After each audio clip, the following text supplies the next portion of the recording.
I dag skal vi snakke om Pelle og Mandarb, og hva de har slitt med. For det har jo slitt med ting. Ja, ja. Da han kom til oss, kunne han ikke galoppere på beite en gang. Nesten ikke. Nesten ikke. Det var vanskelig for han. Og det var veldig vanskelig å få til å løfte manken. Og han var stram i skuldrene, ikke sant? Ja. Og ned i manken, og det var vanskelig å få han til å løfte seg. Ja. Så det har du jobbet masse med. Og en ting som har vært skikkelig vanskelig, har jo vært å få litt løft i steget. Du har jobbet masse med å få han til å løfte manken i levader og piaff og sånn. Og det har det vært en nyttig fremgangsmåte? Ja, jeg vil jo påstå at det har vært veldig nyttig. Ja.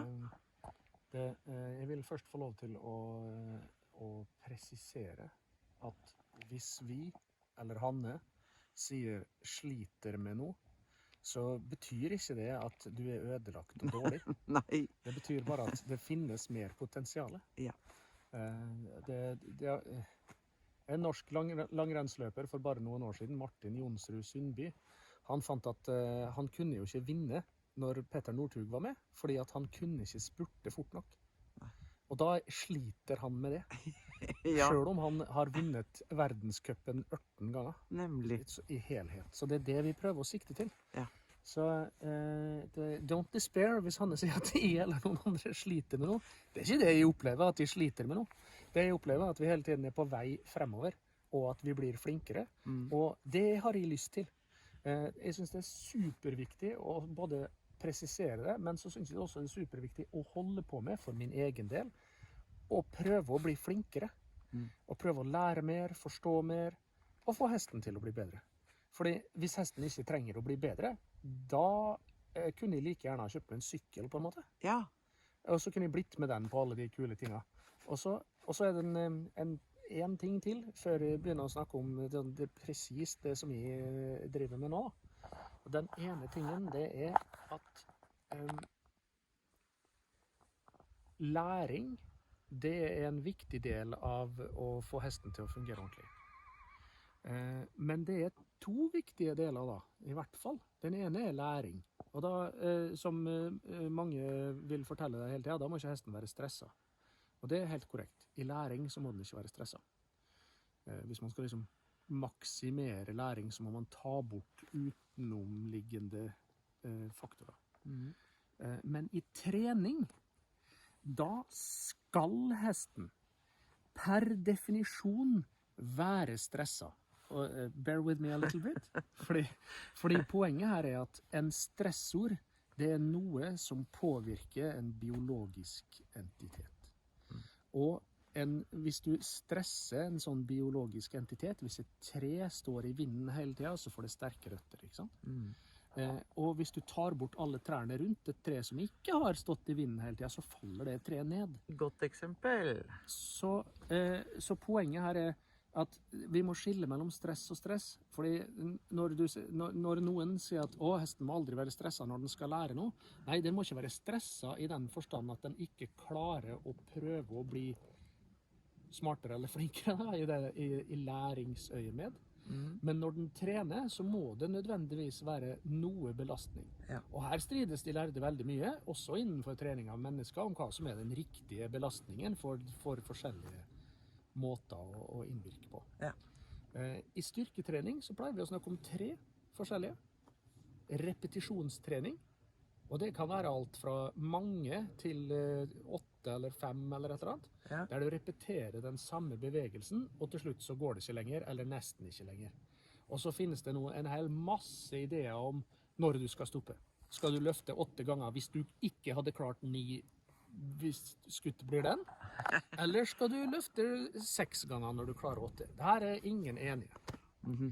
Og så er det noe som heter fartstrening, og det har med å rekruttere flest mulig muskelfiber samtidig å gjøre, men da er vi på noe sentralnervesystem-ting, og da er det nære på at vi detter over i læring igjen, og her er det vanskelig å holde tunga beint i den rette munnen.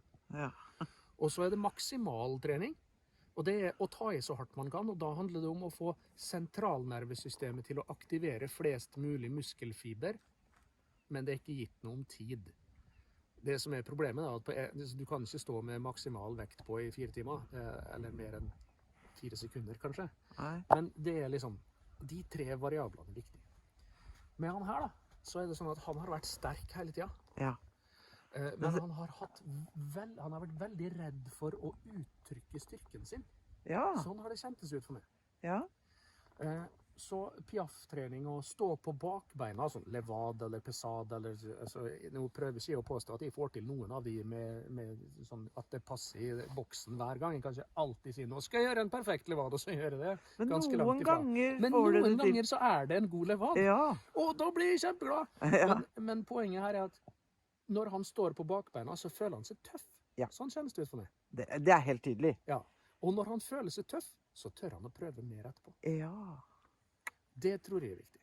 Det var Så- et godt perspektiv. Jeg prøver så godt jeg kan å gi hesten den hjelpa på en eller annen måte som skal til for at han skal klare å yte sitt beste. Ja. Og det er ikke fordi at jeg vil ha hans beste. Jo, selvfølgelig er det det også. Men det er fordi at jeg tror at når han får til å yte sitt beste, så har han det bra. Jeg tror ikke at Ja. man skal skille mellom de 2 tingene. Jeg Han tror at blir jo veldig fornøyd når dere har vært og gjort noe sånt. Oi, oi, oi. Og jeg må fortelle det, når du var borte her jeg husker ikke, det var flere dager du var borte, Mhm. og han ikke fikk pellen sin å leke med, Ja. da sto han ute i paddocken sin og gjorde levader og piaffer og alt mulig rart, og var frustrert fordi han ikke fikk ut all energien sin. Ja. Og han var litt sur på Thea hver gang når han skulle inn, Ja. fordi da måtte han pjaffe litt i hånda og sånn. Ja. Mm. Og han er sur da, fordi at han får ikke hjelp til å yte sitt beste. Mm. Og det her er jo Sokrates til og med sa det at man må være 2 for å yte sitt beste. Dialog, det er liksom den beste. Ja, og ridning er jo en dialog. Det er en dialog hele tiden. Ja. Og kanskje den dialogen har noe i seg som er mer enn de 2 delene for seg selv. Ja. Det prøver vi faktisk å ha i bakhodet hele Ja. tiden. Og alle som har snakket med meg om ridning, vet det. Ja. Men nå skal jeg være journalist igjen. Hva har du gjort for å få til den fremadbygningen og svevmomentet som du fikk nå i stad, som det har vært vanskelig å gjøre før? Så det jeg har gjort da, er at på den ene siden så har jeg strekt hesten masse ned. Ja. Og det er... Så Lang og lav, liksom? jeg tror at jeg må si nei, Ja. fordi det er et viktig poeng. Du trener ikke musklene ved å slå dem av. Nei, han trenger egentlig ikke lang og lav. Er ikke det? Nei, for det er sånne hester som er for svake til å bære seg med ryggen sin. Ja, Ja. så det som er poenget med å strekke han, det er å få han til å strekke seg i det området som er under meg. Ja. Og det er det i prinsippet 2 måter å gjøre på. Enten så må du strekke hesten foran, eller så må du vippe rumpa så mye under at den strekker seg bakfra. Ja. I prinsippet så er det de 2. Ja. Du kan selvfølgelig stramme magemusklene, men det er egentlig ikke... Du får ikke åpne i manken ved å stramme magemusklene, for å si det på den måten. Mm. Fordi magemusklene fester til brystkassa, og det blir ikke det samme greia. Nei. Så du må gjøre en av de 2. Du må påvirke overlinja. Og det letteste forresten, og derfor da snilleste, kan man si da, eller det mildeste tilnærminga, er å strekke hesten foran, strekke Ja. den ned. Mm. Sånn at den kjenner at noe skjer under salen. Mm. Og da må du være litt tuna inn, da, sånn at du kjenner at det skjer en endring. Ja. Og når du tror, det er ofte sånn jeg opererer, nå tror jeg at det ble bedre. Ja. Så tar jeg opp tøylen, og så tester jeg om det ble bedre. Mm. Og når jeg tar opp tøylene, da trener jeg hesten. Ja. Og hvis jeg klarer å engasjere hesten på en måte som den ikke har gjort før, og som er positiv på en gang, hvis jeg klarer begge de tingene, Ja. da foregår det læring samtidig. Ja. Og da er man inne i det der nervesystem og fysiske kroppsendringer samtidig. Mm. At du får flere mitokondrier eller tjukkere muskelfiber. Og Pelle rett ned i kompleks treningsteori med en gang. Ja, men Men det er viktig, jeg det er skjønner det det. som er min jobb. Du trenger ikke å ha med deg det når du driver og rir. Du trenger bare å forstå at noen ganger kan man strekke hesten, og noen ganger kan man korte opp hesten. Mm. Så når jeg har jobbet masse med, jeg skal ta oss og prøve nå. Nå skal jeg gå bort til gjerdet her borte, Ja. og så skal jeg prøve å sette hesten på bakbeina, og så ser vi om vi kan få han til å løfte seg gjennom manken. Ja. Jeg lover ingenting. Nei. Jeg er ikke ute etter perfeksjon, jeg er ute etter trening. Å få til noe som er vanskelig, og hva man kan gjøre for å få til det. Så, nå er det sånn da, at når vi skal prøve noe sånn som per definisjon har høy samlingsgrad, så bruker jeg kandarbytte. Men jeg bruker det sånn.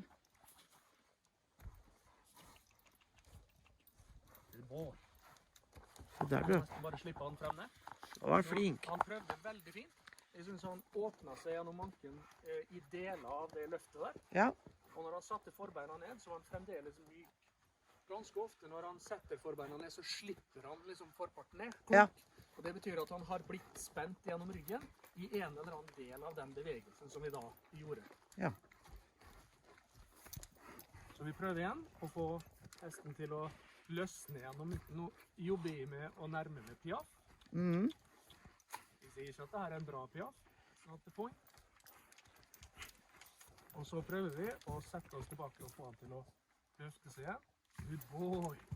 Og da kan vi se at han satte seg til og med ned en gang etter at han har løftet seg opp. Mhm. Og da vet vi at det foregår kjempegod trening bak her. Så da får vi til det, og av og til å åpne i manken. Kom det et lite mykt pust også. Ja. Og når han åpner der da, så tar jeg med hesten ut, og så prøver jeg å strekke steget frem. For det er noe av det han er veldig dårligst på. Ja. For han har så lett for å kollapse her. Eller Ja. kollapse, det betyr falle liksom, hvis det er nakken og det er ryggen på en måte, så har han så lett for å dette nedi det høret og bare implodere og bli borte. Det er ikke helt Ja. sant, men det føles sånn. Og da går hesten i nedoverbakke. Ja. Så det vi beskriver som nedoverbakke er liksom herfra til det punktet der nakken og ryggen, jeg holdt på å si, går sammen da. I en sånn søkk ned, For det er liksom. et søkk ned her Ja. under der, de der kjempelange manketappene, ikke sant? Ja. Så her er det et søkk et eller annet sted nedi her. Ja.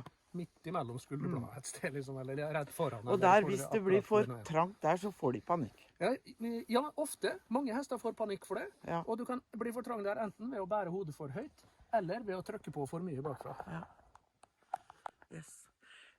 Og dermed tror jeg at det var lett å forstå hvordan det nå gikk an for han å lenge litt på stegene Det sine. er litt grann på steget, som jeg tror vi så at han løp litt grann i starten, og så begynte han å roe seg og lenge steget litt. Grann. Og jeg fikk det på video, så da kan vi få se på det etterpå.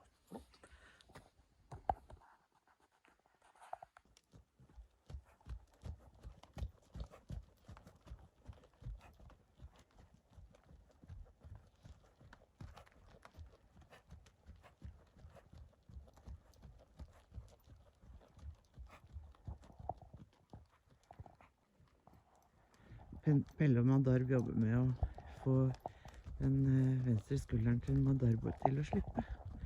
For da kan høyre bakbein sparke fra, og så får de fremadbinding. Og nå klarer han det. Nå ble det litt løping, men det må man tåle litt når man øver på noe helt nytt.